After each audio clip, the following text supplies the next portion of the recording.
And welcome back, everyone. Our next presenter is Florian Herla. He has a master's in science and meteorology and is working on his PhD in the Simon Fraser program on avalanche hazard assessment modeling. He's also an aspiring mountain guide with the German Mountain Guides Association. And Florian, if you're ready, I'm happy to pass it over to you. Sounds good. Let me start in just a second.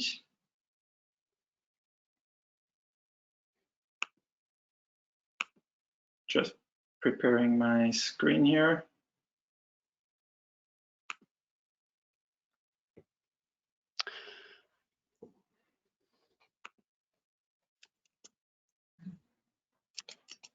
We just had your screen there, Florian, but now we have your inbox. Here we go.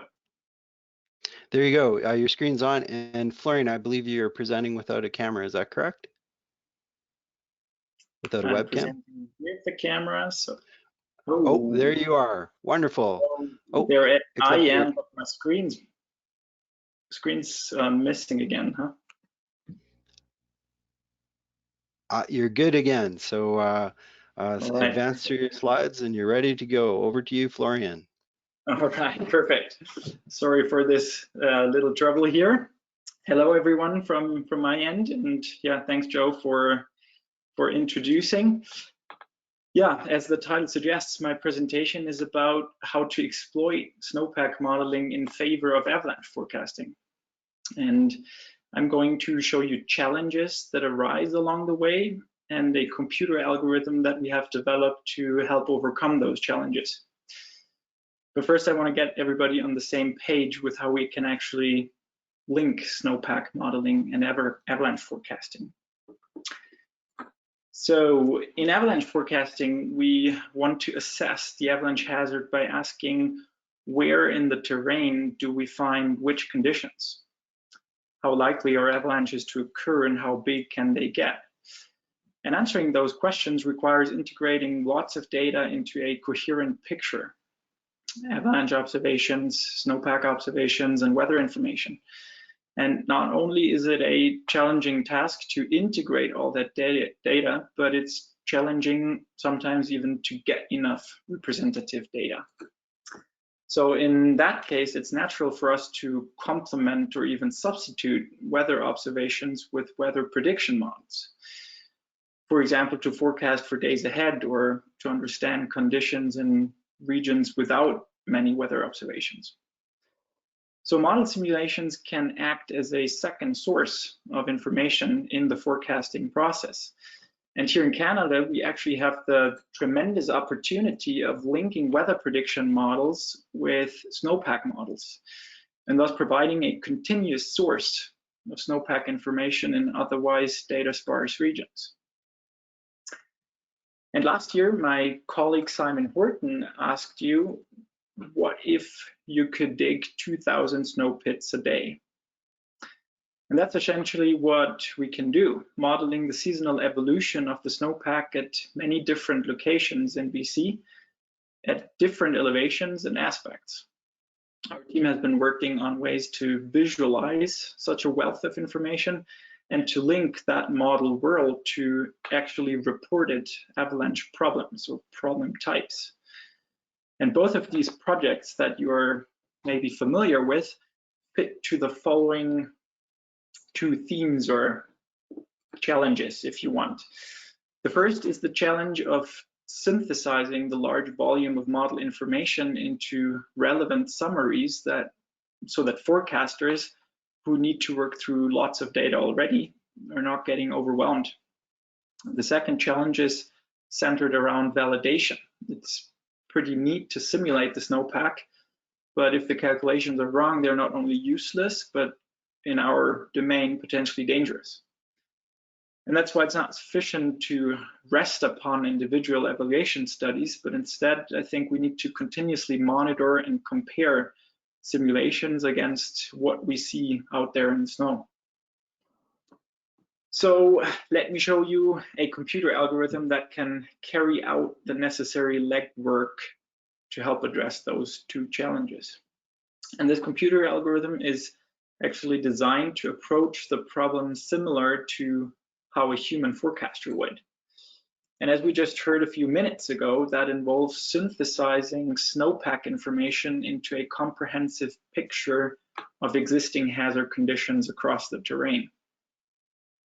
And that is a challenging exercise in multidimensional pattern recognition and data assimilation. And that in turn requires several advanced skills. For example, forecasters need to identify key characteristics among snow profiles, and they need to assess the type of hazard they're dealing with. They do that for multiple snowpack observations, and they constantly combine all information into an overall perspective of which hazard conditions exist and where in the terrain those conditions could be encountered. And oftentimes that overall perspective is maintained in the form of a representative whiteboard profile. So with the human workflow in mind, let me finally show you how our computer algorithm works. The root objective of the algorithm is to numerically compare snow profiles and assess their similarity. So in order to do that, we need to know which snowpack features correspond to each other between those two profiles. And that means we need to align those key features. So here you see a square matrix, and that's filled with colors. And you see two snow profiles along two sides of the matrix. Now each color pixel corresponds to a combination of layers between these two profiles. And each pixel visualizes how good or bad of a match these two layers are. And if we now want to find all corresponding layers between these two profiles, or in other words, if we want to align the profiles, we simply need to find the path of least resistance through that matrix. And I'm going to pause here a little bit to kind of let that sink in. So we find the path of least resistance through that matrix. And once we know that path, we can match all layers and the two profiles are aligned. But knowing how to align pairs of profiles all of a sudden opens the doors to a workflow that's actually very similar to our human approach. We can now numerically match all layers between profiles, even if they're shifted in depth or if the layer properties are slightly different. And then we pay special attention to key features of the profiles that characterize the hazard conditions. And through the alignment, we can then assess how similar or dissimilar these key features are, feature by feature. But eventually, we need to consider how similar the hazard conditions are between the two profiles as a whole. And here you see two almost identical profiles. The main difference between them are two thin, weak layers buried under the new snow of the left profile. And that difference actually dramatically changes the hazard conditions between these two profiles and how we humans would manage the hazard in the field. So based on considerations like these, we condense the complex similarity assessment between pairs of profiles down to a single value that represents how similar or dissimilar the profiles are with regard to structural weaknesses. And to finally start to get an overall perspective on the conditions, we repeat this pairwise assessment for all pairs in a set of multiple profiles. So we can numerically arrange the profiles based on their similarity. And in this view, for example, we gather similar profiles next to each other and dissimilar ones further away from each other.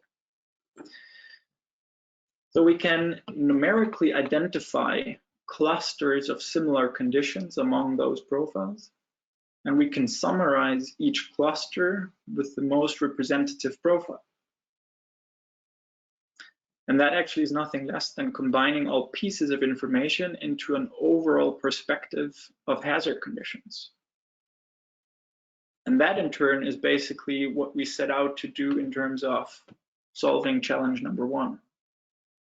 So we hope to have implemented a product by next winter that summarizes snowpack simulations according to similar conditions in different elevation bands and in different aspects.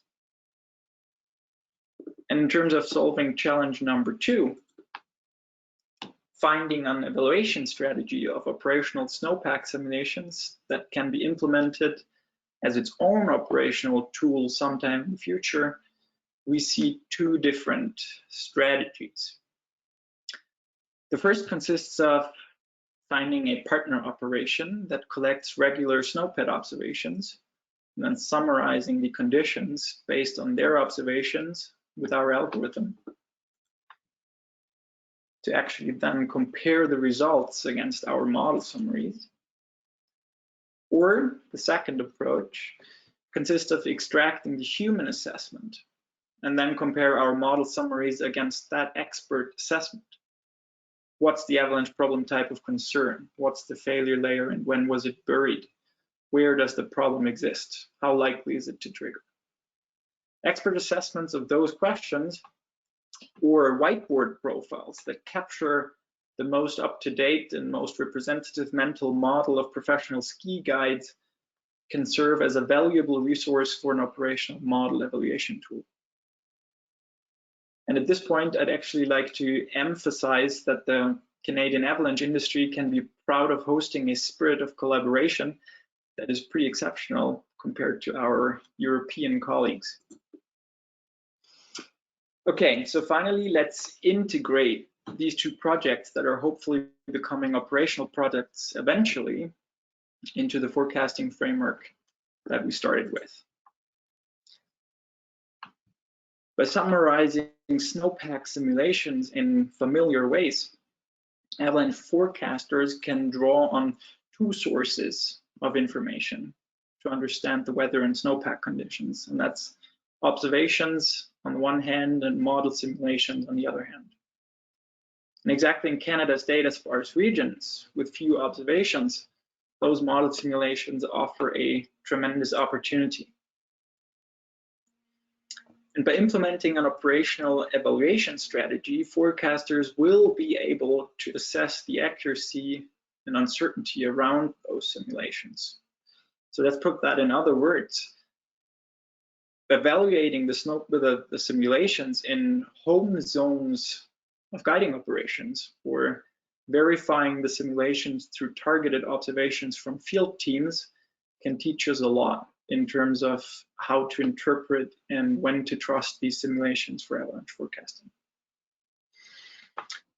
So before I wrap up, I want to briefly advertise another project that's going on at the SFU Avalanche Research Program. And that other project deals with the link between snowpack and weather data on the one hand and avalanche problems on the other. Avalanche problems, and more specifically problem types, are an integral part of the conceptual model of avalanche hazard. But there's only limited information in how to identify avalanche problems based on weather and snowpack information. That in turn can lead to considerable inconsistencies in forecasters or forecasting teams that assign those avalanche problems. We heard that, for example, in Gwen Statham's talk at the 2018 ISSW. So last year, my colleague Moses followed a purely data-driven approach to establish that link between weather and snowpack simulations and reported avalanche problem types.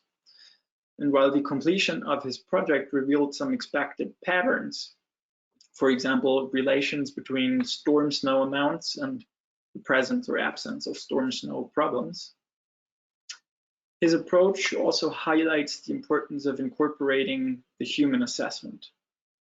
So in a new study, my colleague Heather will collect information from forecasters that maps out how relevant forecasting practices, rules of thumb, and thresholds interact with snowpack and weather data to influence how avalanche problems are assigned. So she plans to gather domain expertise with forecasters from different regions, operations, and different forecasting applications to allow for comparisons among them. And by finding additional factors that influence the determination of avalanche problem types, this study is actually a good opportunity to increase consistency within the forecasting domain, and it will eventually also allow to leverage snowpack and weather simulations in more meaningful ways. So with that, I'd like to thank you for your time, and I'd also like to acknowledge our supporters, and I'm happy to answer questions. Great presentation, Florian.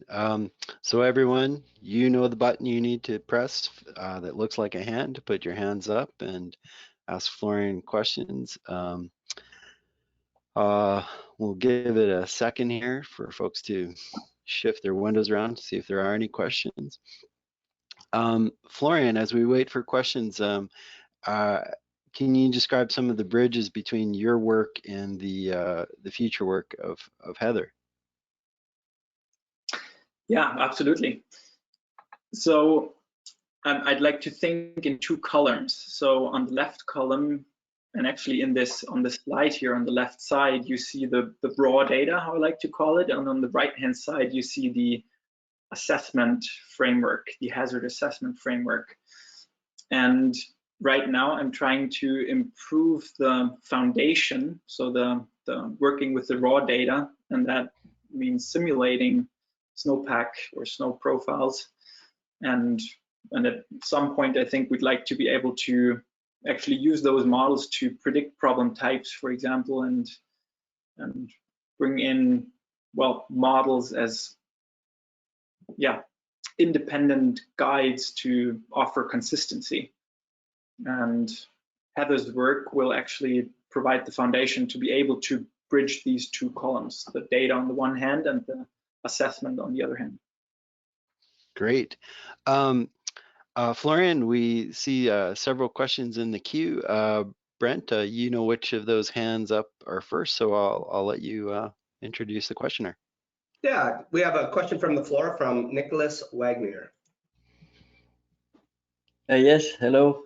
I come from a meteorological background, and I'm wondering if you do data assimilation during snowpack modeling. That is a very good question.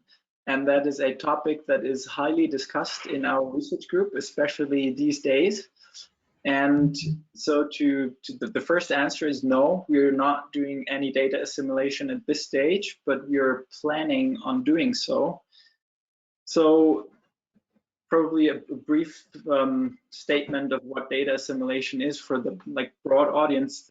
Data assimilation means using observations to actually feed them into the model and then improve the model or gain insights through that or improve the actual model predictions. So we are planning, or we're thinking about using data assimilation of meteorological data, and that in turn is either reanalysis products or weather observations to correct for the weather input that is necessary to actually provide the snowpack simulations. And on the other hand, we're thinking about assimilating, well, human observed snow profiles or human assessments of the snowpack to actually correct the snowpack model if it's making wrong predictions in the snow stratigraphy. Yeah, thank you. Thank you, Nicholas. Brent, I believe we have a couple more questions. You bet. The next question is from Raz Peel, and after that we have Carl Birkland in the queue. Raz, go ahead. I just wanted to find out when we can expect to see these products in the market, Florian, and what the holdups are. Do you know the song Under Pressure? So yeah, we're actually hoping to provide a product that is, I think you should still see my slides. So the the product that kind of highlights the Snowpack simulation on this slide, a product similar to that by the start of next season. And yeah, evaluation tools definitely need another season longer to be implemented. So we're planning to do some research on how to set up an operational evaluation tool, and that will take us at least one more year from now. So if everything goes well, then we can talk about that again in 1 year. Great, thanks. And now we have Carl Berkland. Hey, Florian, Carl Berkland, and I just wanted to say, it's not so much a question. I really just wanted to say that I think this is really exciting work, and you guys are doing a fantastic job. And it's really, you know, I think one of the challenges that you and the other folks there at SFU have been addressing is how do we use these Snowpack models that have been around for, you know, 18 plus years and, you know, really get them in the hands of the forecasters. And I think these sorts of approaches that you're taking right now is going to do exactly that. And so anyway, just a note of encouragement. Thanks for the work you're doing. Hi, Carl. Thanks so much for your note there. That really means a lot. And yeah, I think you're totally right with what you're saying. Yeah, thanks a lot. Great, thanks, Carl. Thanks, Florian. Brent, I believe that's all the questions we have in the queue. That is correct. We have no more questions from the floor. Well, thank you very much for your presentation, Florian. That's some really exciting work you have on the go, and I think despite the pressure coming your way, folks are keen to see it when it's done. Cool, sounds good. Thanks a lot, Joe.